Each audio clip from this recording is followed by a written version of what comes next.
Pinagpalang gabi po sa bawat isa.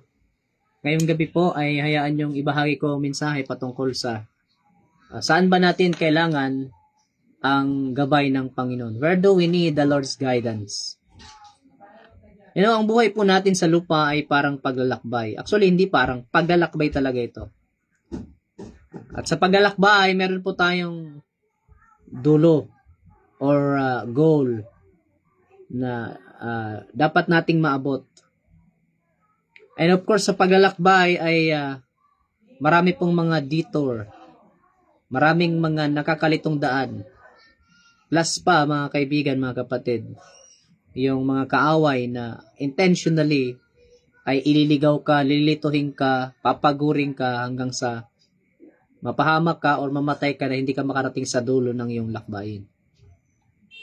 Ganyan din, ang salita ng Diyos ay nagbibigay po ng ulit po, hindi pala nakabukas yung mic eh. Ayan. Ayan, again. Ang salita po ng Diyos ay nagbibigay po ng tulong gabay. No? Upang ang ating buhay paglalakbay ay matiyak nating mararating natin ang dulo. Hayaan nyo pong basahin ko ang aklat ng Kawikaan or awit muna. Aklat ng mga awit, chapter 32 verse 8. Ang sabi po dito, I will instruct you and teach you in the way you should go. I will counsel you with my eye upon you. Ito po si Yahweh ay nagbibigay ng pangakong tulong. At ang tulong po dito na kanyang ipinapangako ay sabi nga, in particular, instruction, teaching, counsel. At ito pong mga to, yung kanyang guidance along the way ng ating buhay. Marami pong mga tao na papahamak dahil kulang sa spiritual na gabay ng Diyos. At kahit po tayong mga Kristiyano, madali po tayong nakakalimot and we tend to take the control, the whole control of our lives, neglecting the counsel, the teaching, and the instruction of the Lord. Kahit tayo mga Kristiyano na, kaya tayo naliligaw, kaya napapahamak, mamaya babanggitin po natin isa-isa saan yung mga area na naliligaw, napapahamak tayo. Kahit po tayo ay, sabi nga ay binigyan na ng Panginoon ng kanyang salita, binigay sa atin ng banal na spirito. Naliligaw pa rin po tayo. Why? Kasi meron tayong tendency na, sabi nga, magsariling landas. Sariling diskarte, baga. Sabi nga nung mga katambay. Alam niyo po sa aklat ng Proverbs 14 verse 12, sabi diyan, merong daan na matuwid sa paningin ng tao pero ang dulo nito kapahamakan. At maraming naglalakbay sa daan na yan. Yan po yung daan na sinasabi ng Panginoon na malawak, malapad, at marami ang tumutungo doon pero ang dulo'y kapahamakan. Ngunit ang daan ng buhay ay makipot at konti ang nakasusumpong. Kaya tayo po, para makasumpong tayo dun sa daan ng buhay, kailangan natin ng gabay, ng giya. At ngayong gabi, pag-aaralan po natin, saan po ang bahagi ng buhay natin, kailangan natin ng gabay ng Diyos. Dito po, meron po akong limang area ng ating buhay that we need God's guidance. Wag na po nating patagalin. Number 1 po, na kung saan kailangan natin ng gabay ng Panginoon. Of course, I also would like to greet or send a warm greetings in Christ to those of you na nasa Facebook Live. Kung may Facebook po kayo, kindly follow or add me para masundan nyo po yung ating mga live streaming. Ayan. Ganyan din po sa TikTok. Ayan, inabot po natin itong mga platform na ito. Sabi nga, ibibuhos natin ang ating lakas, ang pawis, buong puso, buong kaluluwa, buong isip, buong baga, buong atay, balunan ay paglilingkuran natin ng Diyos. Amen ba mga kapatid? Okay, now let's proceed. Saan po yung area na kailangan natin ng gabay ng Diyos? Unang-una, sa area po ng ating pamilya. We need guidance in our family. Ang pamilyang walang gabay ng Diyos, naliligaw. At pag ang pamilyang naliligaw, napapahamak, nawawasak, at ang mga bata napapariwara ang mag-asawa naghihiwalay. No? So, our family needed God's guidance. Sabi nga sa Awit 127, verse 1, tingnan niyo po yan.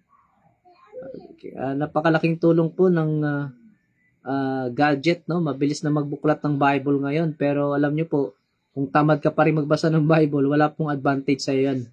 Ito po ay tulong para doon sa mga masisipag mag-aral ng salita ng Diyos. Awit 127, verse 1. Unless the Lord builds the house, they labor in vain who build it. Unless the Lord guards the city, the watchman keeps awake in vain. So, maliban daw ang Diyos ang nagtayo o nagtatag ng bahay. Paano po ba itinatatag ang bahay? Ang isang bahay, itinatatag yan una sa pamamagitan ng plano or panukala. At yung panukala or plano, that serves as guidance. Likewise, kung ang bahay natin walang gabay ng Diyos, walang tibay yan, mga kapatid. No? Kung ang bahay mo, kahit punuin mo yan ng magagandang gamit, kahit lalo na kung palalakihin mo yan, kung ang pundasyon yan ay hindi ang Diyos, madaling mawasak yan. Kaya nga sabi sa Mateo 7:24 hanggang 26, alam niyo po yung the parable of the foolish and the wise man.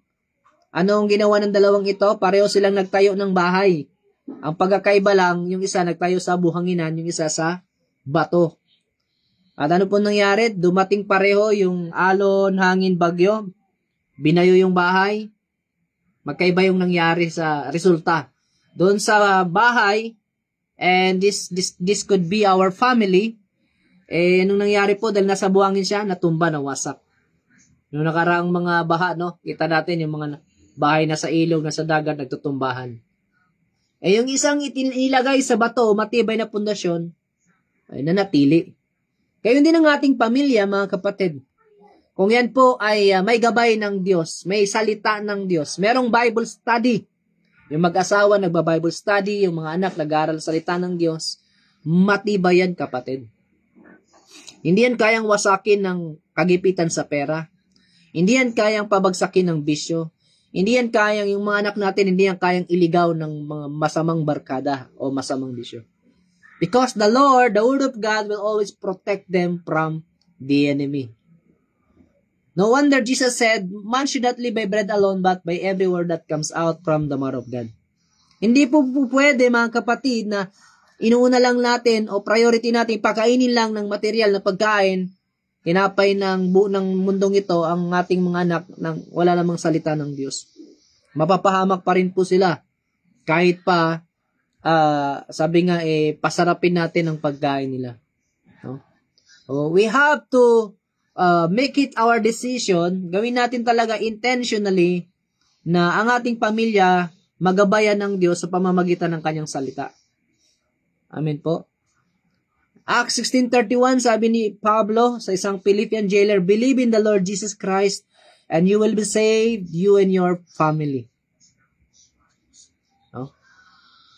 Kailangan ng ating pamilya ang Diyos. Kailangan ng ating pamilya ang salita ng Diyos. Thy word is a lamp unto my feet and a light unto my path. Ang isang pamilyang may salita ng Diyos, hindi naliligaw, hindi napapariwara. Ang mga anak na may salita ng Diyos, kahit magkamali yan, makakabalik yan sa katuwiran. Pero ang mga anak na walang salita ng Diyos, napapariwara. Nawawasak.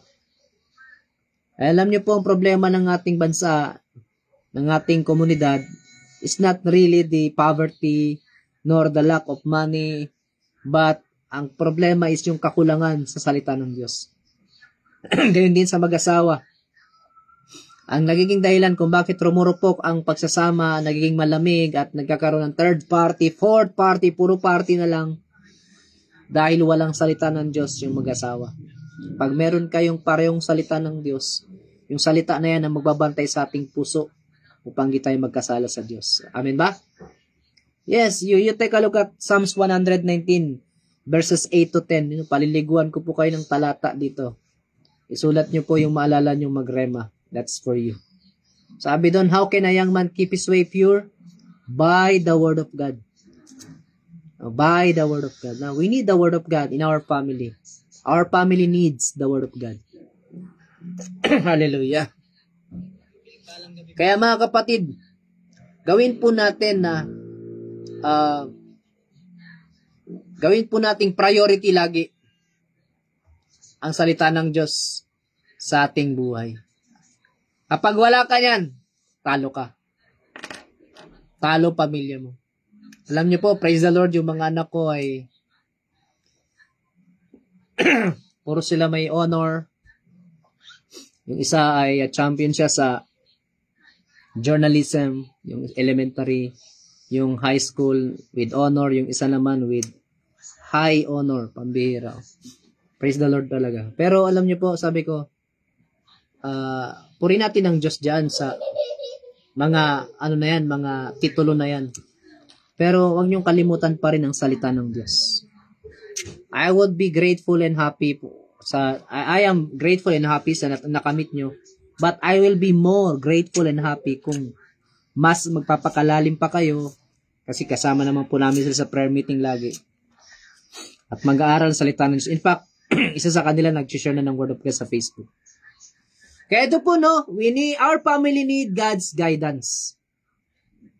At nang sa ganon, titibay, lalago, lalawig ang mararating ng ating sambayan. Hindi po tayo yung pamilyang nalalagas, nawawasak o napupunta sa kabiguan. Ay hindi po tayo yung pamilyang isinumpa. Are you with me? Kundi pamilyang pinagpala. So, hindi naman natin kailangan na maging apelyido ng pamilya natin. Yung, di ba, merong pelikula na Pamilya Banal. Hindi mo kailangan maging ganun yung apelyido mo para makilala kang lingkod ng Diyos. We have to live by the Word of God. Every day. Ang pamilya natin, kaya yung mag-asawa dapat paging sa umaga, merong prayer, may konting sharing ng Word. Bago magtrabaho, kung sino man ang nagtatrabaho. Ang mga anak, turuang manalangin. 5 minutes, 10 minutes. That's very important. Amen? Pangalawa, where do we need the Lord's guidance aside from our family, in our family? Second, we need the Lord guidance in our ministry or career. Lalo po kami, mga pastor. No? I am a full-time pastor, living by faith. We need the Lord's guidance. Hindi, alam niyo po yung pagpapastor, hindi yan basta-basta, hindi yan bara-bara. Meron po kailangan po namin ng specific direction sa Panginoon. Ito pong pag-join namin dito sa gawain po ninyo, no?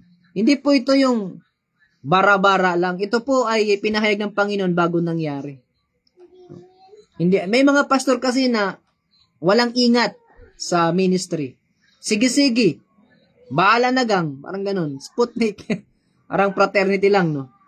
Whatever will be. Parang ginagawang laboratory yung ministry. Kung ano yung mangyari.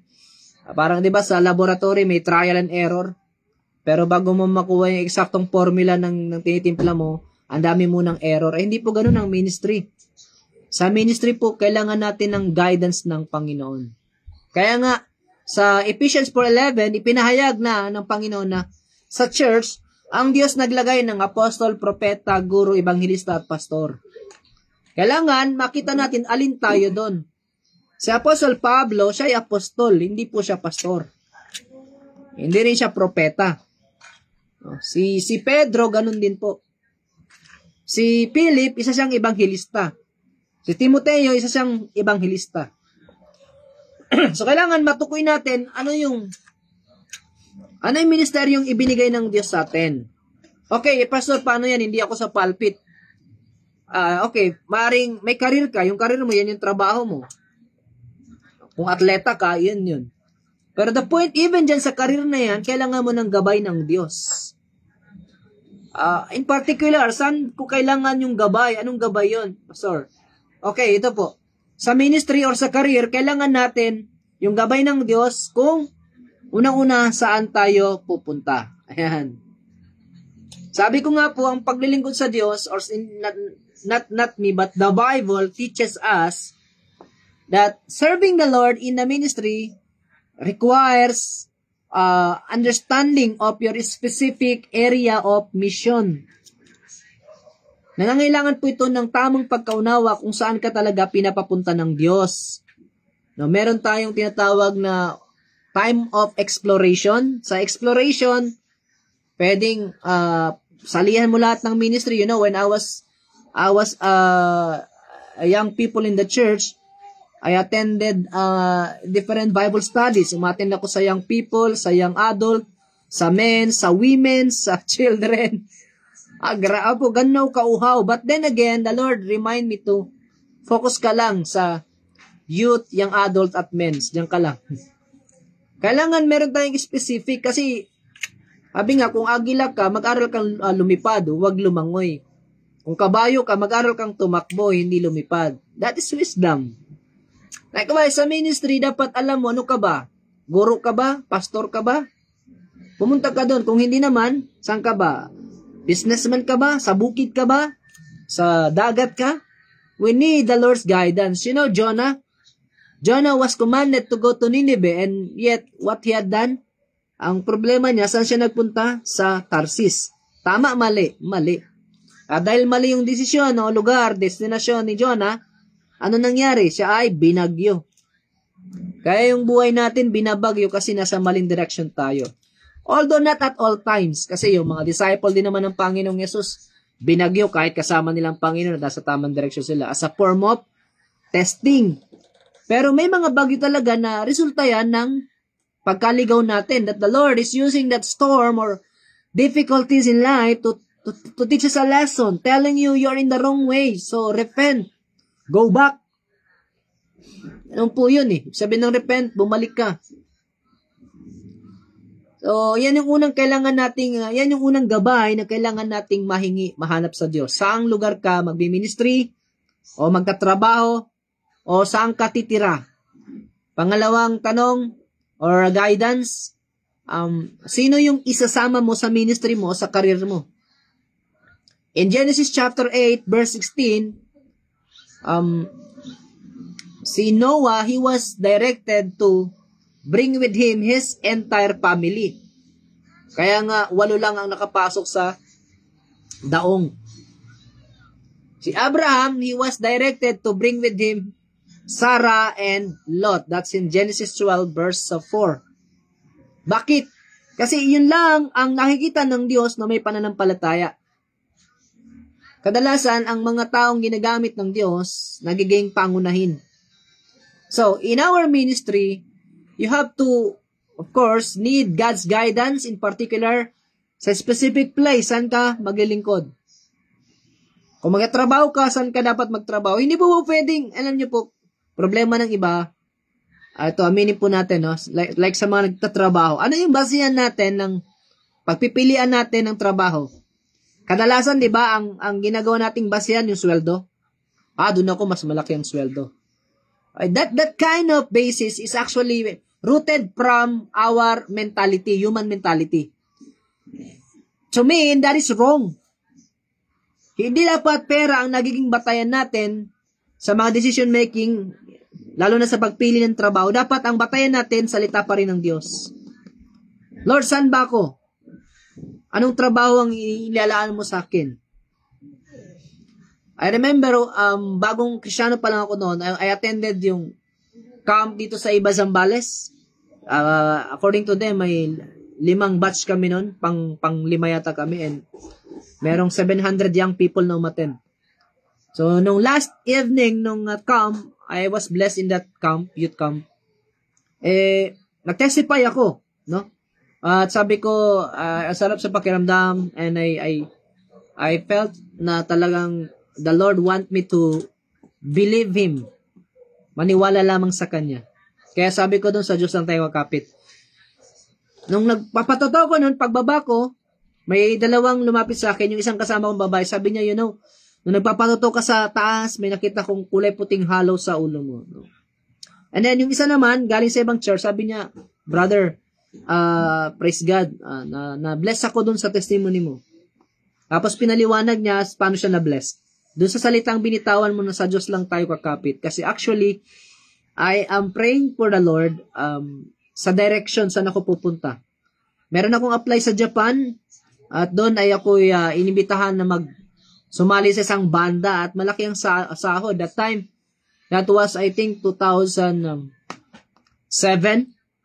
or 2006. 30,000 daw ang sahod niya. So, malaki na yon, no, nung panahon na yun. But, kung gawin niya yun, sabi niya, maiwanan ko naman yung ministry ko sa church bilang music director. Sa church, ang sinasahod niya lang is 10,000.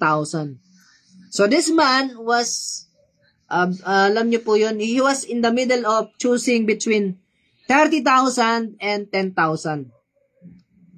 Well, because he is a Christian at meron siyang pananampalataya talaga sa Diyos, nag-pray siya, Lord, saan ba ako?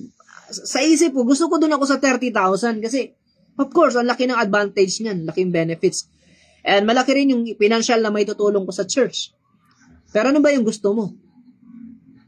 Alam niyo po, nung doon sa camp na yung kinausap siya ng Panginoon, manatili ka sa church, makontento ka sa 10,000 pesos. Hindi mo man makuha yung additional 20, pero sa ibang area ng buhay mo, doon ko naman ilalagay higit pa. Hindi kita bibigyan ng sakit karamdaman, ilalayo kita sa kapahamakan. No, kung makabili ka ng sasakyan, hindi ko papayagang mabangga. Imagine that. Kung ginawa niya, sinunod niya yung isip niya, ginawa niya yung 30,000, ano naman ang kapalit nun? Ang kadalasang kapalit niyan, mas malaki pa ang nawawala.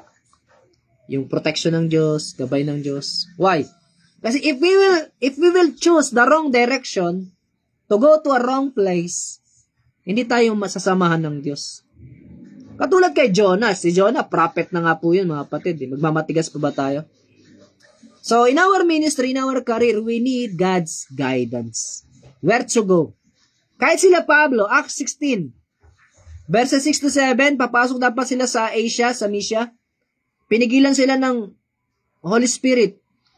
Sa 7, papasok sila sa Bithynia, pinigilan sila ng Espiritu ng Panginoong Jesus. Dalawang lugar to which they decided to go and plant a church. Pinigilan sila ng Panginoon. Of course, Paul, the leader of the missionary group, upon knowing yung leading ng Panginoon na hindi sila para doon, nag-praise the Lord, saan ba kung hindi ito?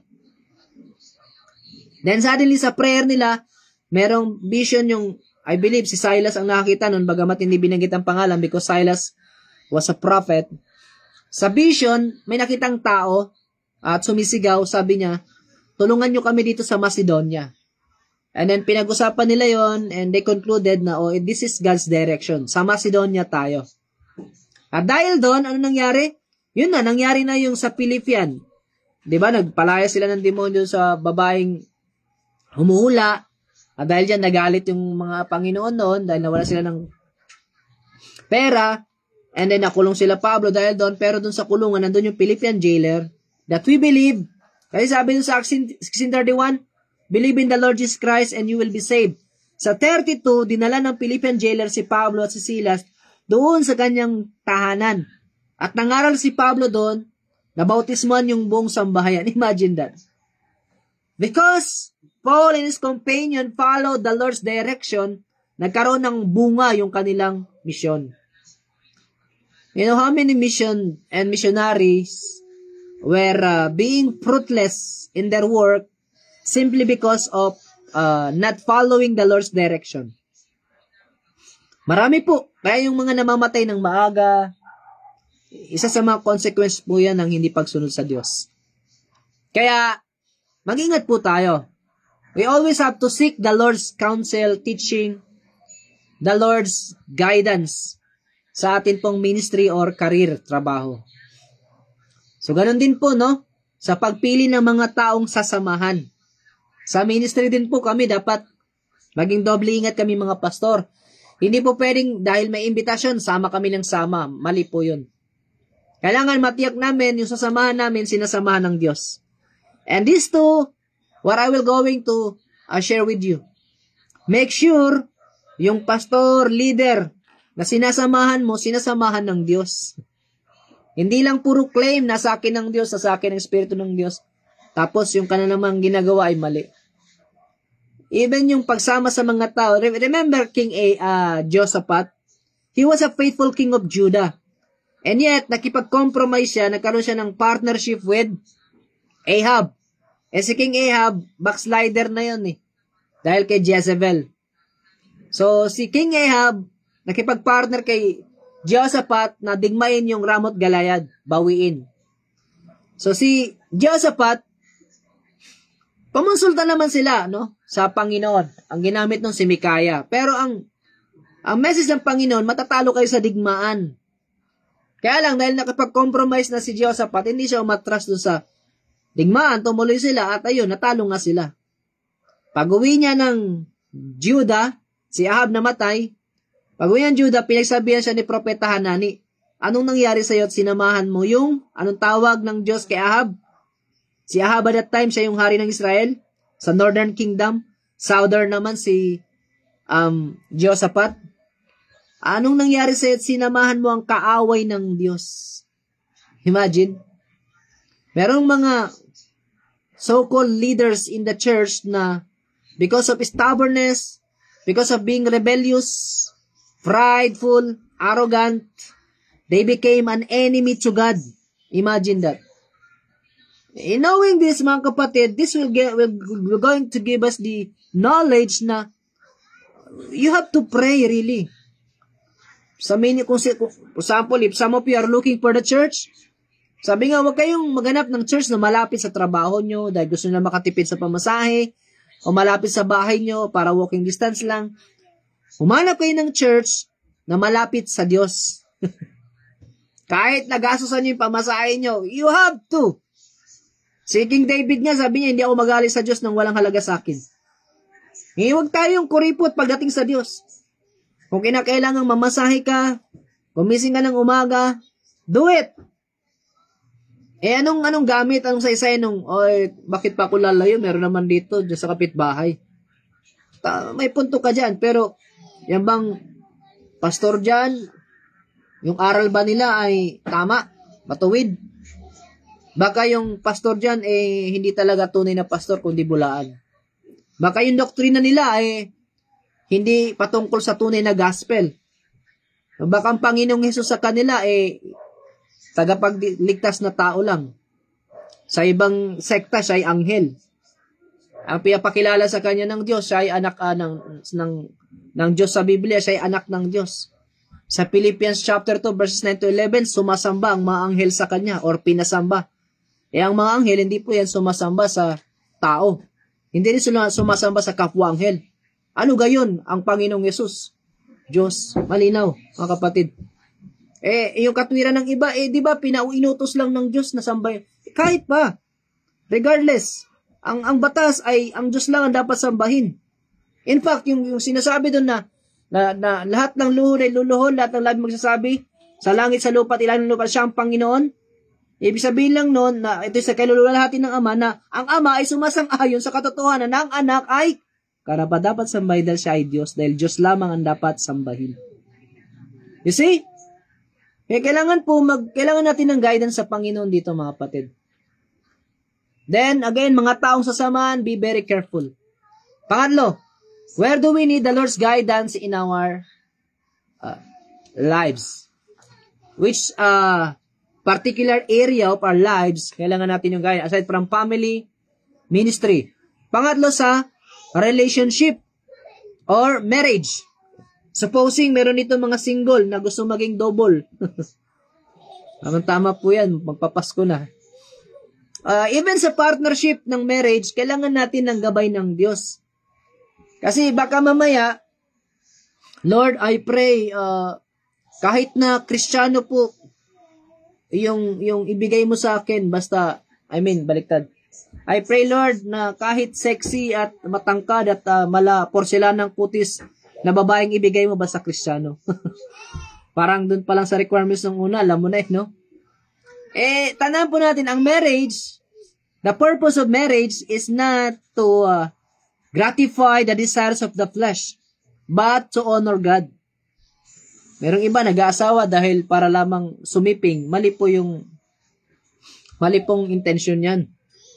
Kaya nga sabi sa Hebrews 13 verse 4, let marriage be honored by all. Meaning, yung motibo ng pag-asawa mo, hindi para pagbigyan ng pita ng laman.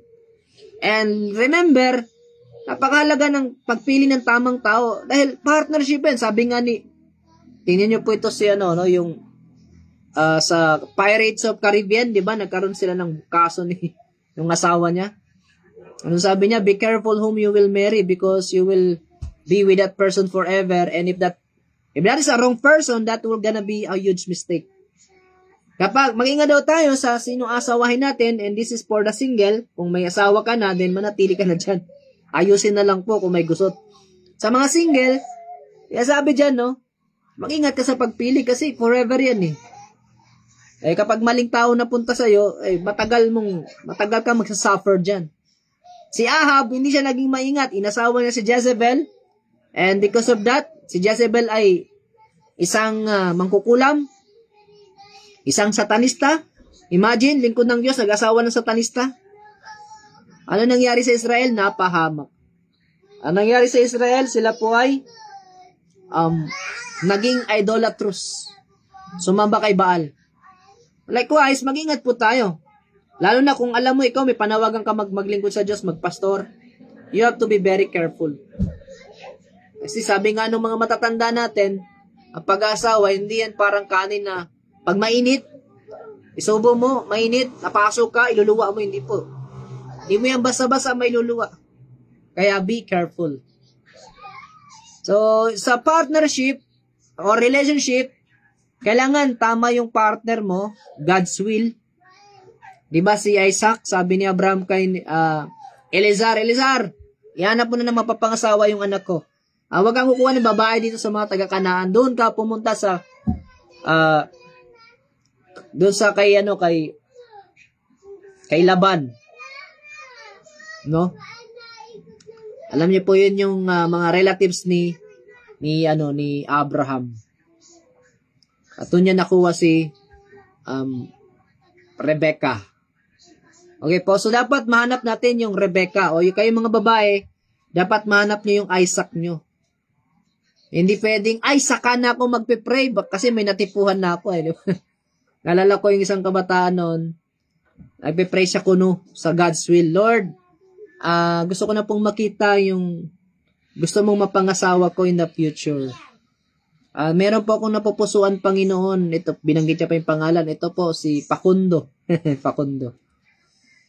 Kung si Facundo po ay nakalulugod sa inyo, ay i-grant mo na siya yung maging partner ko, Panginoon. Huwag siya mapunta sa iba.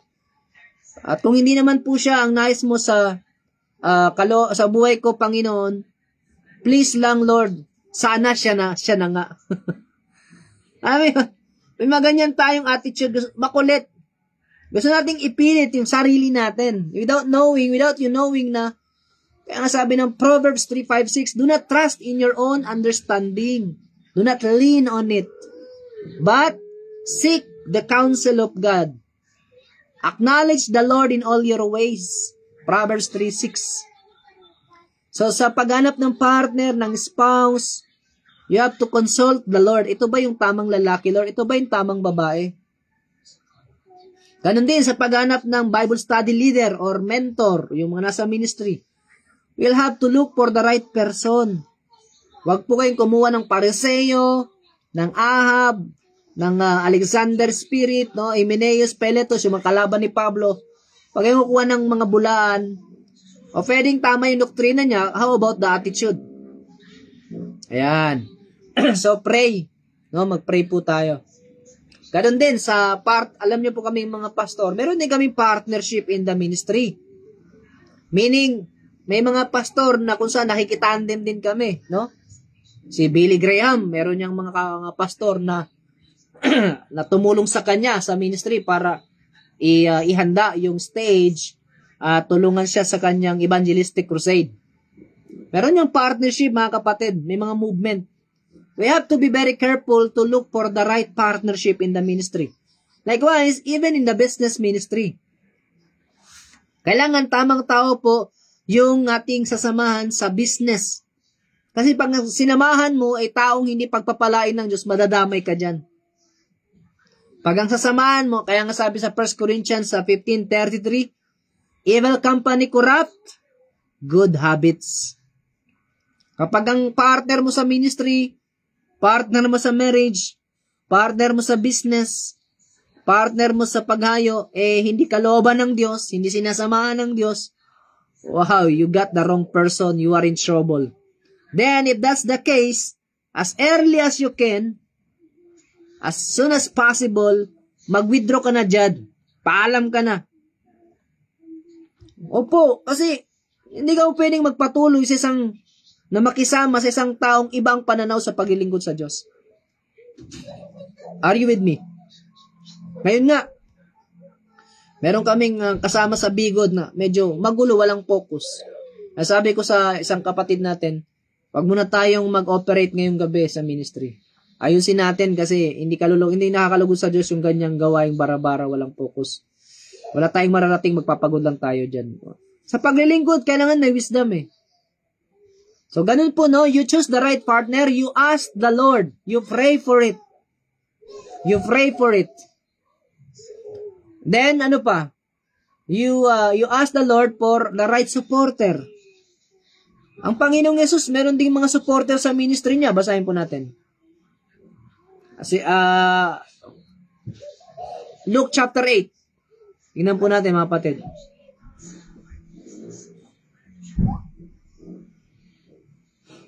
Ano sabi po dyan? Verses 1 and 2 hanggang 3. Soon afterwards, Jesus began going around from one city and village to another, proclaiming and preaching the kingdom of God. So ito yung time na nag-ikot ng Panginoon, di ba? Dati siyang carpenter, iniwan niya na yun, nag-preach na siya, nag-teach, nagpalayas ang demon, nagpagaling. Kasama niya yung 12. Verse 2, and also some women who had been healed of evil spirits and sicknesses. Mary was called Magdalene, from whom 7 demons had gone out, and Joanna, the wife of Chuza, Herod's steward, and Susanna, and many others who were contributing to their support out of their private means. May mga followers ang Panginoong Yesus that time na supporter niya sa ministry out of their private means. So, ang Diyos ang pumili nito. Gayon din mga kapatid, sa paglilingkod, we have to be very careful to choose whom we will allow to support our ministry. Isang example, si Nehemiah. Si Nehemiah, ang mission niya sa Jerusalem, i-rebuild yung wall and gates ng Jerusalem to protect the Israelite people from the enemies. But then again, merong Geshem, Tobiah, Sanballat, Asdodites, Ammonites, mga Arabs na kalaban nila. At itong mga to ay walang ginawa kundi patigilin ang ginagawa ni Nehemiah. But then, nagpretend pa itong tutulong. Sabi niya, Nehemiah, pagbigyan mo kami, gusto namin tumulong niya sa proyekto gawain nyo. Susuporta kami nung kailangan nyo. Tauhan, pera, materyales, we will give it to you. Ano sabi ni Nehemiah? Wala kayong karapatan dito sa gawain ng Diyos. Kasi mga foreigner yun, mga Gentiles. At alam ni Nehemiah na itong mga ito, hindi talaga totoo sa puso. Hindi sincere sa pagtulong, kundi they just wanted to deceive him. So, to cut it short, tinanggihan ni Nehemiah yung support ang gusto nilang ibigay. So, likewise mga kapatid, hindi lahat ng tinapay masarap. Sabi nga, kayong tuka ng tuka, nakakita lang yung palay, tuka ng tuka. Hindi yung, oh, praise the Lord, kalooban to ng Diyos. Hindi po. Pipiliin natin yung mga susuporta sa atin. Kung yung susuporta sa'yo, may kapalit, may string na naka-attach, be careful with that. I remember in this ministry, I've been in the live streaming ministry for more than 10 years, mga kapatid, by the grace of God. Yes, more than 10 years. Then, kasi nag-full time po ako sa ministry to 2011. And then, to 2011, fresh graduate sa Bible school. Nag-pioneer kami ng church. Live by faith. Walang supporter. Pero in-house kami ng Panginoon. 3.5 years. Wala akong sponsor. At that time, talagang it is by the power of God na nakatapos kami doon. Until dumating yung live streaming, 2017. 17 lang. So, wala pa akong 10 years pala. Kasi 2015 pa lang ngayon. Hanggang sa present time. At doon, merong mga supporter na they will support you, like yung isa na taga-US. Sabi niya, I will support you regularly, monthly. At that time, sabi niya, I will begin giving to your ministry $50 a month. O magkano pang $50? That's 2,000 pesos plus. Maybe like, ngayon nasa 2,800, ganyan. No? Pero sabi niya, I observe na meron tayong difference sa doctrine. Osas siya osas. Once saved, always saved. Hindi po ko nag-a-adhere, naniniwala doon. So, madaling sabi, naghiwalay kami ng landas. Because it seems, na sabi niya, if you will not change your doctrine, I will not continue supporting you. Sabi ko naman, well, that's not my problem. Kasi, to begin with, nandito na ako nangangaral. You promise to support, sa'yo yan. Ngayon, kung puputulin mo yung promise mo, wala akong magagawa doon. I cannot force myself to you or the doctrine that I am teaching to you. So, ikaw ay mabuksan din, no? Ganun po yun, mga kapatid. Hindi natin pwedeng i-compromise ang ating conviction, ang ating integrity for the sake of money. Kaya we have to pray, consult God for the supporters that we need. Di ba si Elijah? Sabi nga ng Panginoong Yesus, binanggit niya to sa Mark chapter 6 Nung panahon na siya ay naglalakbay patungong Horeb, di ba pinapunta siya sa isang babaeng taga Saripat? No? Babaeng balo na wala nang last meal na lang. Kung mapapansin po natin, ang sabi doon ng Panginoon, marami ding balo sa Israel na naghihirap. Pero bakit hindi isinugo ng Diyos si Elijah doon sa mga yon? Kasi nga, walang pananampalataya ang mga taga-Israel. Isa pang babaeng foreigner ang kinakita ng faith. At dahil doon, pinagpala ng Diyos. Imagine, hindi naubos yung langis at arena. So, sa ating paglilingkod, ganun po. Wag po tayo, no? I would like to encourage lalo yung mga baguhan. Wag po tayong matakot kung paano tayo makasurvive. Ang Diyos ang bahala dyan. Ang Diyos ang bahalang it is His responsibility to provide for His church. We are just His servant. Ang trabaho natin, matiyak natin, naririnig natin siya, malinaw ang ating komunikasyon sa Kanya, hindi tayo nadadaya, at higit sa lahat, nakakasunod tayo sa Kanyang ipinagutos o pinapagawa. So, in that case, we need the Lord's guidance in our to look for the right supporters. Otherwise, baka mapunta ka sa mali supporter, hawakan ka sa liig, ma-twist yung iyong mensahe, mahirap po yun. The gospel is not for sale. Kailangan po meron tayong integridad sa pangaral pagtuturo. Hindi po tayo pwedeng, mangaral ka ng iba, wag lang yung about pangalo niya kasi maraming katamaan na tither o generous giver sa church, baka matisod, mag-alisan, mawalan tayo ng income sa church. Hindi po pwedeng cherry picking tayo sa mensahe. Totoo po, may mga nangyayaring ganyan. Yung leader ng church, pastor, medyo mangaral ka ng iba, wag lang muna yung patungkol sa tithes o offering, maraming natitisod dahil maraming natitisod, pipigilan mo yung preaching and teaching. Tingnan po natin ang Panginoong Yesus. Sino yung natitisod sa message niya? Mga Pariseo, Saduceo. In fact, may mga time, pinapatamaan niya talaga yun dahil mga mukhang pera yun So, yung pagpapatama sa pulpit, hindi, biblical po yan, no? Wag lang out of anger or vengeance, kundi out of loving for the truth. Po, ganun talaga, ina-address mo yung specific problem sa pulpit para doon makikita yung solusyon. Regardless, sabi nga, let them be offended by the truth and repent afterwards and be saved. Otherwise, pamperize natin sila ng lies, mapapahamak naman. Kung ma-open, kaya tayo po pag nangaral, pag nagturo, direct to the point. Walang ligoy-ligoy. Ma-offend ka.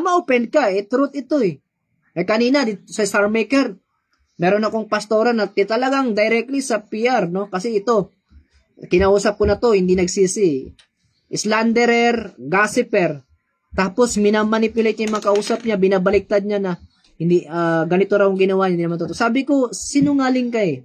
Ako may evidence ako na hindi yun ang sinabi mo, ito sinabi mo. Ikaw, may evidence ka ba?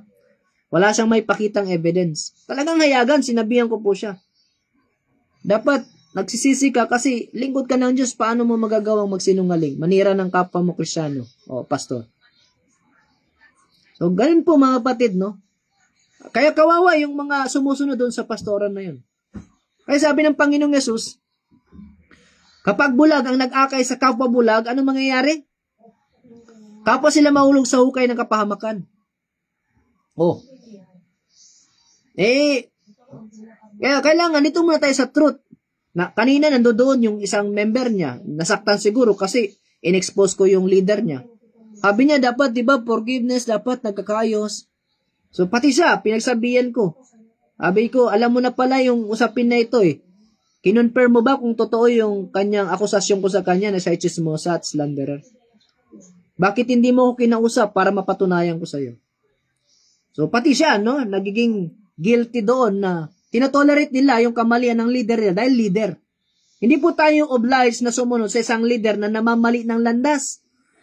Our responsibility is not to listen to a wrong message or to a misleading example being set to us by our so-called pastor o pastora. Our responsibility as a brother is to confront in private muna. Huwag munang expose. Kasi yung kinausap ko po na yun, private po, yun, 3 beses kong kinausap. Huwag hindi tayo para magpahiya lang. Yung ipahiya siya, expose siya, huling-huli na po yun. Last resort na po yun. That is to protect the church. Ganun po mga kapatid, no? So, we have the Lord's guidance to direct us to the right people na ialaw nating sumuporta sa ating ministry. Sa Bible, makikita niyo po yan. Nagiging maingat ang mga lingkod ng Diyos sa pagtanggap ng tulong. Hindi po tayo pwedeng tanggap ng tanggap kasi pera, kalooban niya ng Diyos. Ang tumatanggi daw sa biyaya, nabubulag. Kaisipan lang ng tao yun. Hindi lahat ng kumikin ang ginto. Pangapat, where do we need the Lord's guidance? In our finances. Ito na, yung finances. Yung mga nagtatrabaho po rito, kumusta? I would like to ask you this question. Are you faithfully handling your finances? Tapat po ba tayo sa paghawak ng kaperahan natin? Pag sinabing tapat, ito ba ay ginagamit natin to glorify God? To glorify God means nagbibigay ba tayo ng tithes and offering sa church? So yung basic needs natin, food, clothing, shelter, yung binibili po ba natin ay yung ayon sa kailangan lang o yung ayon sa luho? Magkaiba kasi yung kailangan at luho. Yung luho, hindi kalooban ng Diyos. Yung kailangan ng kalooban ng Diyos. O yung secondary needs natin, yung mga materials, gadgets, car, appliances. Yan ba ay necessity o luxury? Yan ba ay kailangan o baka pangyabang lang? Merong mga pastor, may ayos pa naman yung kotse. Gusto na namang kumuha ng kotse kahit hulugan. Para Para mapagyabang lang. Masabi sa pulpit, pinagpala ako ng Diyos. Tingnan nyo, may bagong kotse, pero hulugan pala. At sino nagbabayad ng hulog? Member. Sa pilitan pa. May nangyari pong ganyan. Inireklamo sa Facebook. Di sumikat si pastor. I disagree naman yung ganung gawain. I-expose mo yung pastor mo dahil doon. Kung hindi ka sangayon sa kanya, di lumabas ka sa church niya, umanap ka ng tamang pastor. Ganun lang yun eh. Pero again, hindi nag-glorify ang Diyos na sinusuportahan natin yung mali. So be careful with your finances. Dapat may tithes and offering tayo. You read Malakay 3:10. Sabi ng mga pastor, pang Old Testament lang yan. Saan natin mababasa na ang Malakay 3:10 ay hindi ina-apply sa New Testament? Walang ganun. May kahit kayong 10 Commandments sa Old Testament lang yun binigay eh. Pero tinuturo pa rin sa New Testament. Mangyari, cherry picking tayo. So, kailangan meron tayong binubukod para sa gawain ng Diyos. Para sa lingkod ng Diyos. And then, meron po tayong isang supporter. Talagang ilang taon na tong supporter, si Brother Dong. He is supporting me for like 7 years. Imagine that. Sabi niya, Pastor, I can support any churches but it seems na nakikita ko mas kailangan mo yung tulong ko kaya sa kanila. Kaya, sa'yo ko susuporta. And besides, of course, syempre, nabibless sila sa message natin. Tayo naman po, by the grace of God, nag-aaral po tayo, no? Hindi tayo basta-basta. Kumbaga sa chef, yung nagluluto, hindi tayo sardinas, munggo, or hindi tayo sardinas at tuyo ang lagi pinapakain sa tao. I know kung paano i-rightly divide the word of truth. Alam ko kung ano yung kailangan, marunong tayo magpalalim ng aral, alam natin yung teaching ng end times, ng prophecy, alam natin yung church planting, alam natin ng theology, hermeneutics, homiletics, and so. Kasi yan po yung career natin, pinag-usayan natin So in your finances, you must ask for the Lord's guidance. Where to give your tithes and offering, alam niyo po yung daily expenses, dapat intact po yan at maayos. Kasi kadalasan, kaya tayo nagigipit sa ating kaperahan, dahil bulagsak po tayo sa pera, wala tayong wisdom. Sabi nga, gumasos ka lang ayon sa iyong kakayanan, huwag mong sobrahan. Okay po? Then, kung may extra ka, matutong mag-ipon. At kung talaga may gusto kang bilhin, doon mo ilagay yun kung kailangan yun. Secondary materials natin, yung gadgets natin, hindi kailangang high-tech. Mira, mag-iPhone 16 ka, 17. Wala pa namang 17. Alam mo na, yan pang mga businessman lang. Okay na yung, doon ka na lang sa Nokia 3310. Mira, Pastor, face out na yun okay lang, simple, basta nagagamit. Ang ganda nga ng cellphone mo, puro ka naman ML. Puro ka naman, dating apps. Yung pang paghanap ng partner, jump back tayo sa number 3. Sa paghahingi ng partner, okay naman, nag-work naman minsan. Yung dating apps. Pero again, bago kayo pumunta ng dating apps, you pray muna sa Panginoon. Magtiwala tayo sa Diyos, hindi sa dating apps. Okay, yung finances natin, the shared, meron kang tithes and offering, meron kang budget for the daily expenses, secondary materials, tapos yung amount na i-share mo sa iba. Dapat may nakatabi tayo. Ano yung sa iba? Yung sa parents and relatives. Dapat meron tayong, kung may mga magulang po, mga kapatid, huwag natin kalimutan ang ating mga magulang. Kahit maluwag na sila sa buhay, igalang natin sila sa pamamagitan ng pagsusustento sa kanila. Kinalulugdan ng Diyos yan, mga kapatid. Of course, yung relatives natin na ngailangan, kaya kami po ngayon dito sa church, meron tayong kapatiran na ngailangan ng tulong. Naghanap kami 2 donor na dugo. Ang dami naming taong dinala, hindi makapasa sa requirements ng pagdodonate ng dugo sa ospital, napakahigpit. So, sabi nung kapatid, pwede daw, Pastor, may nagbo-volunteer dito, babayaran lang ng 1.5. Sabi ko, sige, pag-pray po natin yan. Ayan, dapat yan, mga ganyan, nakahanda tayo, Hindi mo kailang, Pastor, wala akong 1.5, pero meron akong 100 pesos dito, 200, ipunin natin, mapupuno din yan. At least meron tayong ginagawa. Kalooban ng Diyos yan Kaya nga sabi dyan, ang mga kapatid ay dapat bukas palad na nagbibigay. Maging mayaman sa mabubuting gawa. Mag-invest po tayo sa Kingdom of God. Yung mga ganyan, dapat sinasamantala natin yan. Hindi mo naman kailangan magbigay ng malaki. Ayon lang sa kaluwagan ng puso mo. May pangangailangan na 500 meron po akong 50 dito. Malaking bagay na yan. Pag naipon, amen? So, yung shared amount sa parents, relatives, sa friends, yung medyo ingat-ingat sa paggagastos kapag nagyayaya ang mga kaibigan, lalo na pag mayabang tayo, sagot ko na lahat. Sagot mo na lahat, tapos pambabayad mo, yung palang pambayad sa sa internet, naputulan ka tuloy. So, be careful. Ganun din sa mga needy sa church, missionaries, at mga pulubi. Lagyan po natin yan, mga kapatid. Tulungan natin yan. Mag-separate tayo ng amount para dyan. Hindi kailangan ng malaki. Ang malaga, meron kang binibigay.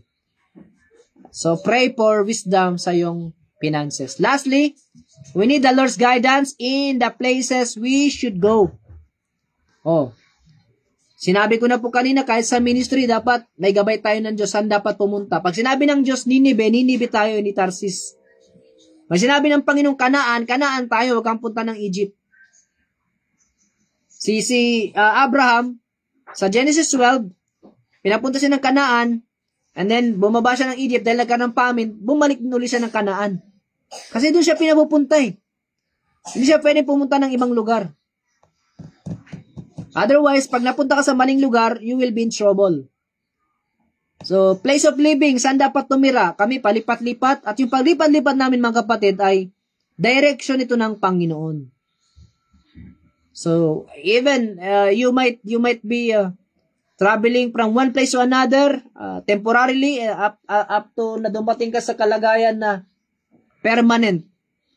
At least guided tayo ng Panginoon. That's very important. O yung mga invitation from your friends, dito ka na lang sa amin. Be careful. Seek the Lord's guidance. Huwag pong bara-bara mga kapatid. Huwag pong bara-bara. Kailangan laging kumukonsulta sa Yahweh, ito ba ang kalooban mo? Gusto mo bang pumunta kami ng Amerika? Alam niyo po may kwento, yung isang famous na kwento sa Bible na yung title pa ng book ay pangalan ng babaeng Moabites, foreigner. Do you have any idea who this woman was? Yes, siya ay si Ruth, a Moabite woman na naging asawa ni Boaz, na later on naging grand mother ni David, the king. At yung kwento po niyan, actually yung pasimula ng kwento nila mukhang pangit. Kasi ang asawa niya si Naomi. Si Naomi, asawa niya si Ahimelech. Tapos may dalawang anak siya na parehong namatay. Pero bago mangyari yon, in other words, namatay yung tatay pati yung dalawang anak. So nabalo si Naomi, nabalo si Ruth, nabalo si kalimutan ko yung isang pangalan ng Moabites. Si Orpa. Hindi yung si Orpa na Oprah. Anyway, si Orpa. So, bago nangyari yung pagiging widow nila, I believe, in my observation, nagkamali ng desisyon yung mag-asawa na Naomi sa pagpunta ng Moab dahil nagkaroon kasi ng famine sa Israel eh. So, lumipat sila ng ibang bayan. Nangyayari po talaga yan eh. Ang problema, nung ng ibang bayan sila, nangamatay naman yung mga lalaki nila. Pero, kahit naman gano'n ang nangyari, may plano ang Diyos. Sinagip siya sa pamamagitan ni Boaz. So, likewise, mga kapatid, yung ating current situation right now, easily we cannot change that. Kung alam mo nasa maling lugar ka, you pray for God's direction. Kung alam mo maling lugar na yan, huwag ka na magtagal dyan. Umika, Lord, tulungan mo ko, lilipat kami. Kung nasa tama ka, manatili ka. Kahit na parang tila baga mali yung nangyayari. Amen? So, in this way, we need God's guidance to make sure the victory. Amen po? And I tell you, kapag ganito ka kaingat, mananagana ka.